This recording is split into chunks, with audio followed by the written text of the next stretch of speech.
warahmatullahi wabarakatuh. Waalaikumsalam warahmatullahi wabarakatuh. Bagaimana semua kabarnya? Baik? Baik, Pak. Kalau begitu sebelum kita mulai pembelajaran, ketua kelasnya tolong siapkan dulu ya. Bersedia, siap, beri salam. Assalamualaikum Assalamualaikum warahmatullahi wabarakatuh. Marilah kita membaca doa menurut keyakinan kita masing-masing. Doa dimulai. Doa selesai. Baiklah, sebelum Bapak mulai pembelajaran, Bapak absen dulu ya. Nur Hadi, hadir Pak. Aprilia Trina Nariman, Hadir, Pak.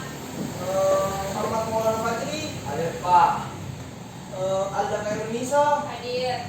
Fani Andriani, Hadir, Pak. Primo Diana, Hadir, Pak. Nur Makfira, Hadir, Pak. Abdul Rahman, hadir Pak. Ya, hadir semua ya. Iya, Pak. Jadi di pertemuan kali ini Bapak akan menjelaskan mengenai pengertian interaksi sosial dan juga bentuk-bentuk interaksi sosial. Apakah ada yang tahu apa itu pengertian interaksi sosial? Saya, Pak. Ya, silakan. Diana. Interaksi sosial adalah hubungan sosial yang dinamis berkaitan dengan hubungan antara individu dengan individu, kelompok dengan kelompok, dan individu dengan kelompok. Ya, terima kasih ya atas jawabannya. Jadi Bapak akan menjelaskan mengenai interaksi sosial. Interaksi sosial adalah hubungan timbal balik antar individu dengan individu ataupun individu dengan kelompok ataupun kelompok dengan kelompok.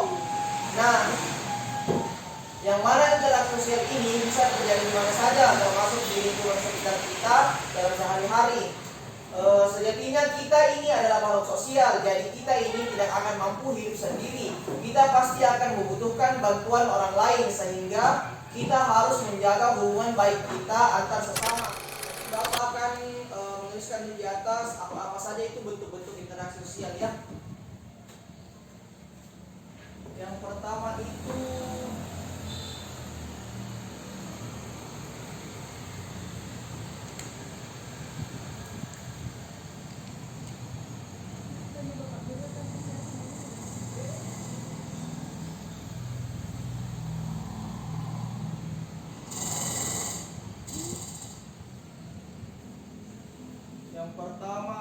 kerjasama.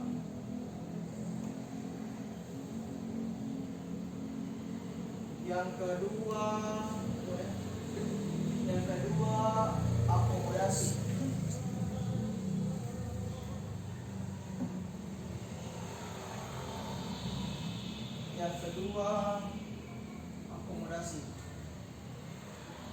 Nah, ini Bapak jelaskan dulu ya satu-satu. Jadi yang pertama itu ada kerjasama. Kerjasama adalah suatu pekerjaan yang dikerjakan oleh sekelompok individu atau saling membantu yang bertujuan untuk mewujudkan kegiatan yang positif. Dalam kehidupan selalu memerlukan bantuan orang lain, namun tetap dalam batasan yang wajar. Contohnya itu seperti bergotong royong antar sesama tetangga dan kegiatan-kegiatan lainnya. Yang kedua itu ada akomodasi. Akomodasi merupakan penyesuaian diri seseorang bahkan kelompok manusia yang sebelumnya saling bertentangan supaya mengatasi ketegangan dengan antara pihak yang bertentangan yang dibutuhkan akomodasi. Tujuannya untuk menciptakan keseimbangan interaksi sosial yang akan berkaitan dengan norma dan nilai-nilai lingkup masyarakat. Namun, akomodasi ini terbagi menjadi beberapa bagian, yaitu diantaranya yang pertama, adjudikasi. Adjudikasi merupakan proses cara penyelesaian konflik sosial yang juga dikenal dengan akomodasi. Perselisihan ini terjadi karena interaksi sosial antara individu atau suatu kelompok dengan kelompok yang lainnya dengan berbagai macam cara. Contohnya, dalam kasus perceraian, kasus korupsi, kasus penipuan, dan kasus pencemaran nama baik, kasus pembunuhan, bahkan kasus pelanggaran hak cipta. Ada juga arbitrase. Arbitrase adalah upaya untuk menyelesaikan konflik dengan pihak ketiga sebagai keputusan yang mengikat tidak bisa diganggu-gugat oleh kedua pihak yang berselisih.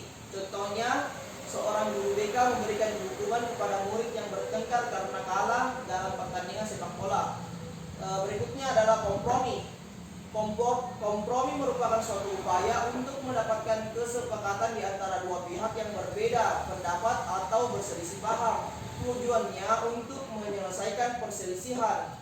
Berikutnya adalah konsiliasi, suatu upaya dalam menyelesaikan sengketa atau perselisihan dari pihak-pihak dengan melibatkan pihak netral yang dinamakan konsiliator yang mencari titik tengah penyelesaian atau persetujuan yang mempertemukan keinginan dari pihak-pihak yang berselisih. Nah, berikutnya ada mediasi. Mediasi merupakan upaya untuk menyelesaikan konflik dengan melibatkan pihak ketiga yang netral. Hampir semua serupa seperti arbitrase, namun hanya sebagai penengah atau mediator. Contohnya seperti pertikaian Gerakan Aceh Merdeka dimediator oleh Swedia pada tanggal 15 Agustus tahun 2000. Nah, dan yang terakhir adalah stalemate. Stalemate merupakan ketika kedua pihak saling memiliki konflik yang bertentangan, namun konflik tersebut berhenti karena menghadapi suatu peristiwa sehingga keduanya saling berhenti untuk menyerang. Contohnya adalah berakhirnya perang dingin antara blok barat yang dipimpin Amerika dan blok timur dipimpin oleh Uni Soviet pada saat era di 1990. Nah, bentuk-bentuk interaksi sosial yang berikutnya itu adalah yang ketiga, ini adalah toleransi. Toleransi adalah sikap saling menghargai dan menghormati dalam bermasyarakat baik individu maupun kelompok. Dalam hal ini seperti saling tolong-menolong antar sesama tanpa memandang agama, ras, suku maupun antar golongan lainnya. Yang keempat adalah akulturasi. Akulturasi adalah penerimaan segala unsur-unsur baru di mana di masa kini menjadi suatu kebudayaan baru tanpa menghilangkan ciri khas atau hal yang berkaitan dengan unsur lama. Contohnya pertunjukan wayang-wayang yang mengisahkan cerita dari India tentang Mahabharata. Intinya seperti itu. Nah, yang terakhir adalah asimilasi. Asimilasi merupakan percampuran suatu budaya dengan menghilangkan ciri khas kebudayaan aslinya, lalu membentuk budaya baru dan menerapkan ke dalam kesehariannya. Contohnya seperti asimilasi ras Mongoloid dan ras Negroid di benua Asia membentuk ras baru, pernikahan beda ras dan etnis, corak rumah di sebagian kota mengkombinasikan dengan corak khas modern seperti arsitektur Eropa. Setelah Bapak memberikan tugas, yaitu tugasnya minggu lalu, yaitu melakukan analisis di masyarakat dengan melihat secara langsung bentuk-bentuk interaksi sosial yang terjadi. Hari ini kalian tolong 3 kelompok masing-masing mempresentasikan hasil diskusinya ya. Baiklah, kelompok 1 silakan naik. Assalamualaikum warahmatullahi wabarakatuh. Waalaikumsalam warahmatullahi wabarakatuh. Kami dari kelompok 1 akan memaparkan hasil diskusi kami mengenai bentuk-bentuk interaksi yang ada di masyarakat. Tapi sebelum itu saya perkenalkan anggota kelompok kami. Saya sendiri Fania Agani sebagai moderator, dan kemudian ada pembaca materi. Di sebelah saya ada Afriana Darimal, lalu di sebelahnya lagi ada Primoliana. Jadi untuk itu saya persilakan ke materi untuk membacakan hasil materinya. Baik, terima kasih atas kesempatannya.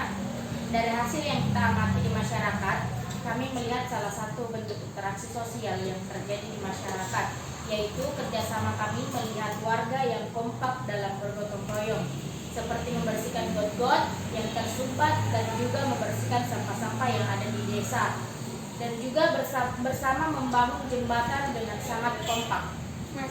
Ya, terima kasih atas pengamatan kalian di masyarakat. Silakan dulu. Berikan tepuk tangan untuk kelompok 1.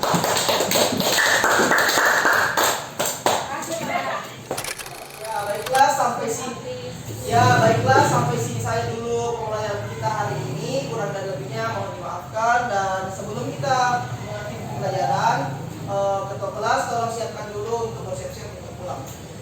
Bersedia, siap, beri salam.